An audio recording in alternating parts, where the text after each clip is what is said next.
Hoje, dia do trabalho, queremos rezar por todos os trabalhadores e trabalhadoras. Que Deus abençoe a todos, e principalmente nesse momento tão difícil que estamos vivendo, muitas famílias onde muitos estão desempregados. Possam ser criadas políticas públicas para olhar a todos, para que todos tenham o sustento para suas famílias, suas casas.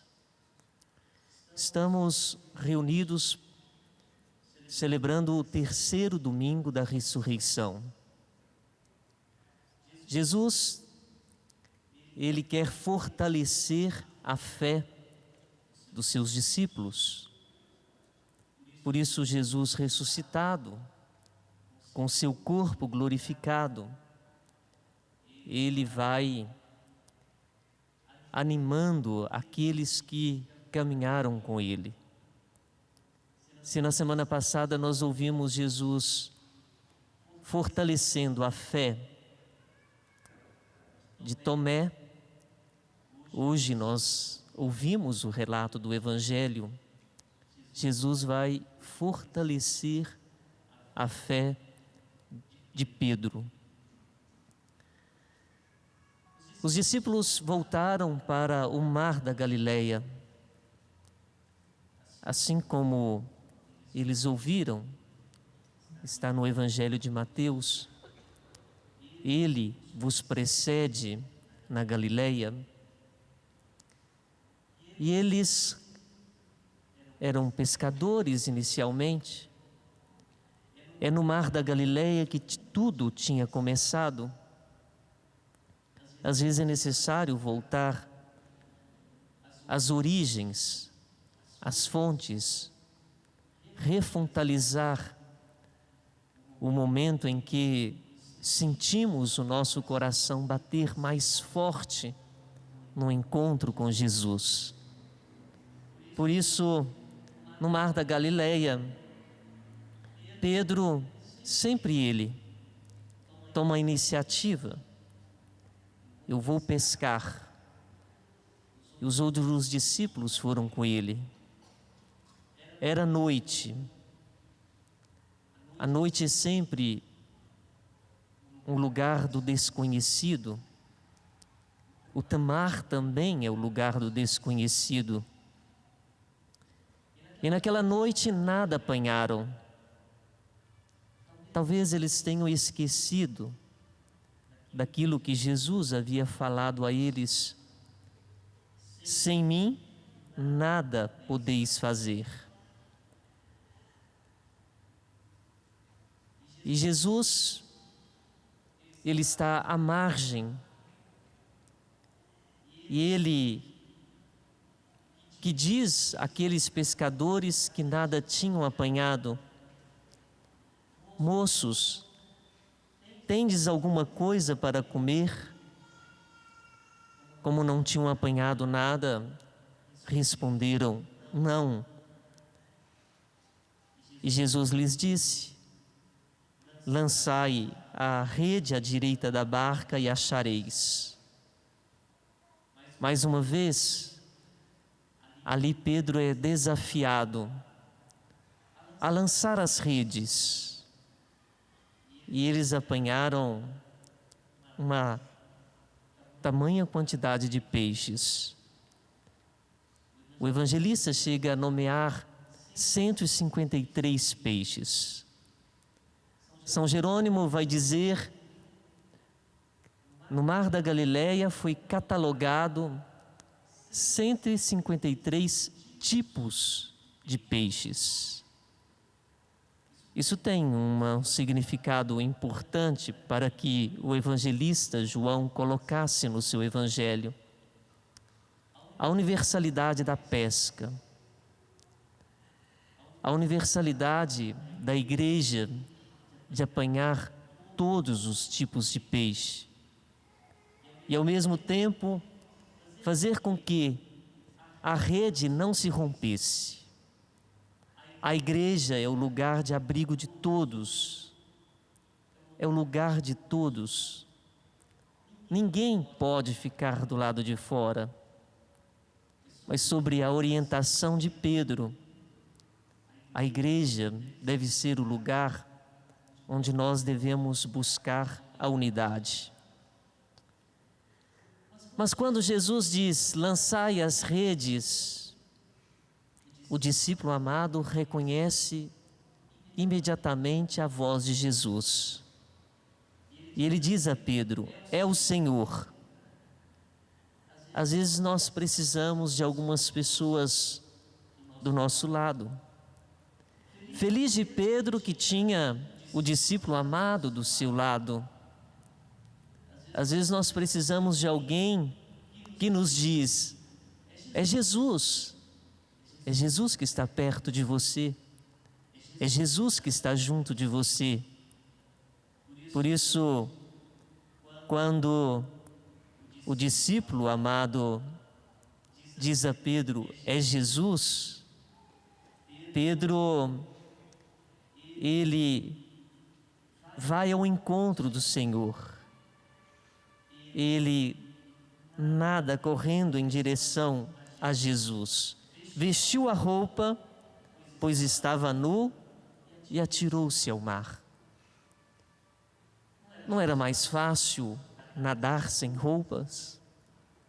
Mas aqui também tem um grande sentido espiritual que é lido pelos padres da igreja. Vestir a roupa, vestir de novo a veste da graça, vestir-se da presença do próprio Deus, ir ao encontro de Jesus. E logo que a barca chega, Jesus diz, trazei alguns dos peixes que apanhastes.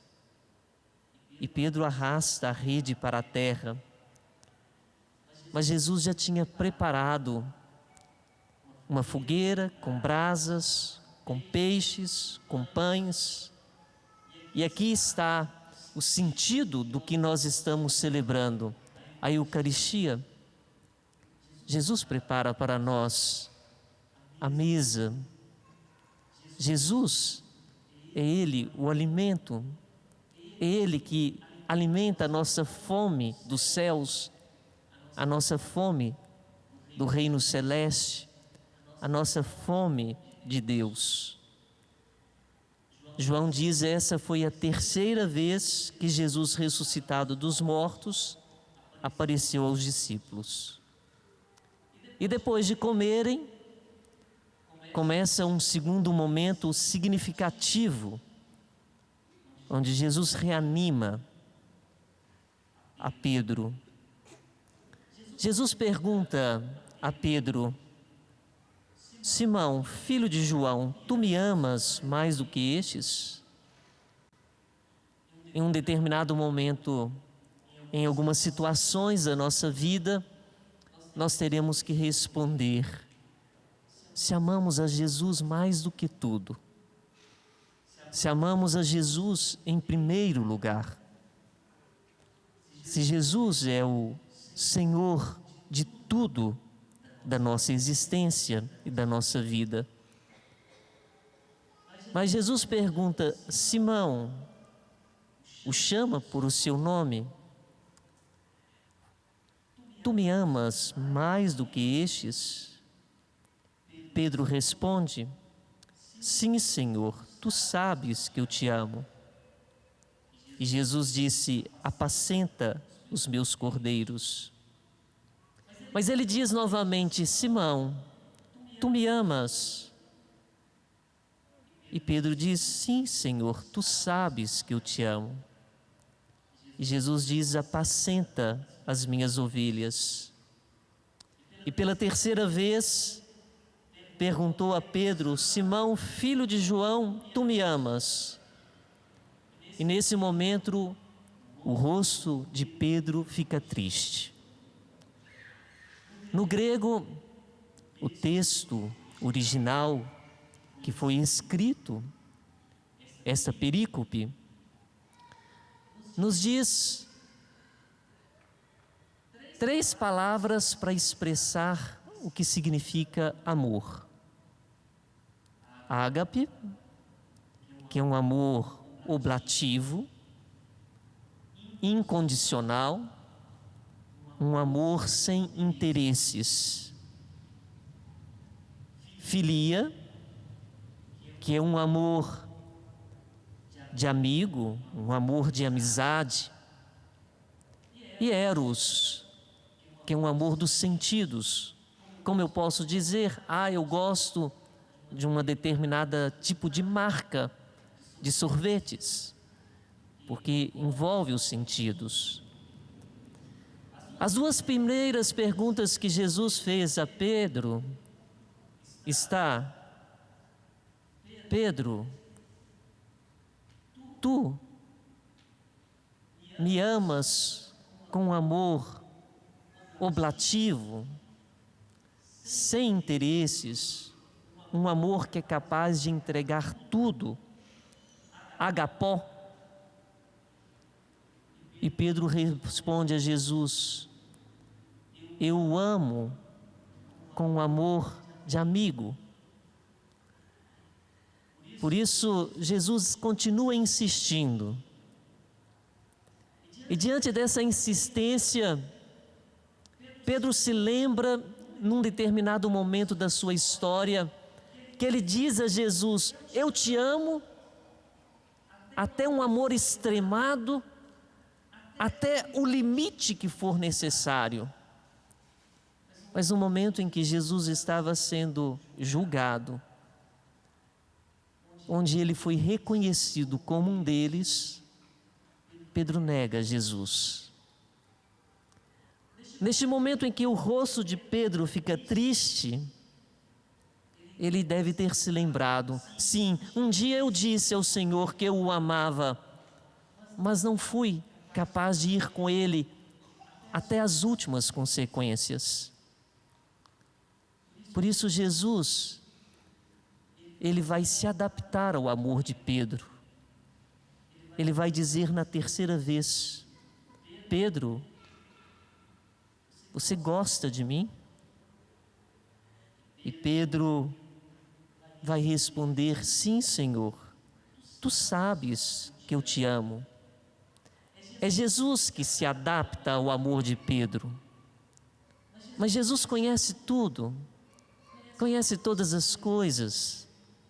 Jesus é o Senhor do tempo, do ontem, do hoje, do amanhã. Por isso, ele diz algo tão profundo a Pedro, que no dia a dia, Pedro iria amar a Jesus e um dia amaria de forma extremada a Jesus com amor ágape. Por isso Jesus, ele já aqui prevê a morte com que Pedro iria glorificar a Deus. Como nós ouvimos na primeira leitura, Pedro não negocia a verdade diante do sinédrio, como não negocia a verdade diante de ninguém. Como Pedro diz que era necessário devotar a sua vida a Jesus. Isso para nós diz muito. O nosso processo de vida com Jesus, ele não se faz todo de uma vez.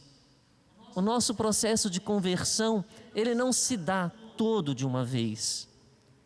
Ele se dá dia a dia, na caminhada, a cada momento, no nosso segmento. Muitas vezes somos assim. Jesus nos pede um amor extremado, mas nós não somos capazes de dar este amor a Ele no primeiro lugar, como tudo, como centro de tudo. Mas no dia a dia,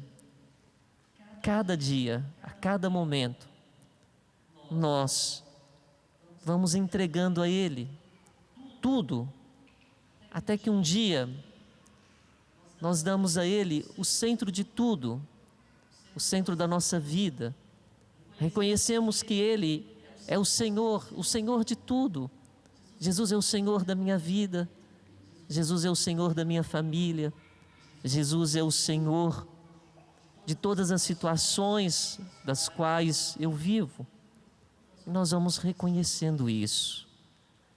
Por isso essa história de Pedro tem muito a nos ensinar, tem muito a nos dizer.